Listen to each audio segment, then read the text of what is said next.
Hi, so this is a 400% attack speed dual wield lacerate slayer. You go up to 400% attack speed with all of your buffs up: ball haste, onslaught, blood rage, and frenzy charges. Um, Whirling Blades is just slightly less attack speed than lacerate. So this is actually a very budget build. You don't need added fire or a taste of hate, although it is very nice. So I spent 2 chaos on this, 6 chaos on that, 1 chaos on that, and everything else is self-found.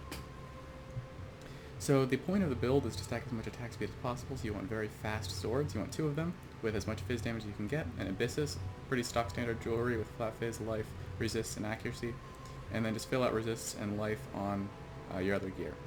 And you want movement speed on your boots. Okay, so the tree, you just go out through the attack speed and then take the life. You take all the appropriate nodes. It's pretty easy to build. Then you go over to Ranger in order to get Druidic Right, which will help keep up Taste of Hate and Roomies, which is some of the best sources of mitigation in the game.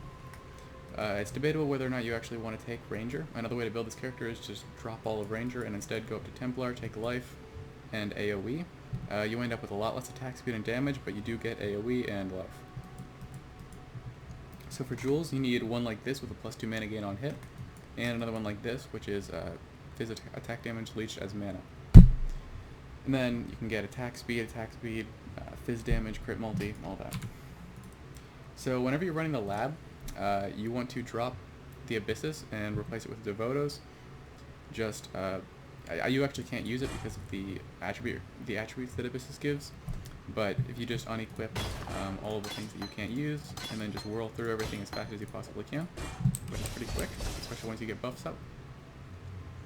And then once you get to Aspect's Trial, just re-equip the Abysses, put all your gems back in, and it goes pretty smoothly. So the gem links are Lacerate, increased area of effect, melee fizz, increased crit strikes, multi-strike, added fire. I have Whirling Blades with blood magic, fortify, and faster attacks. For single target, you use Ancestral War Chief, concentrated effect, added fire, and melee fizz.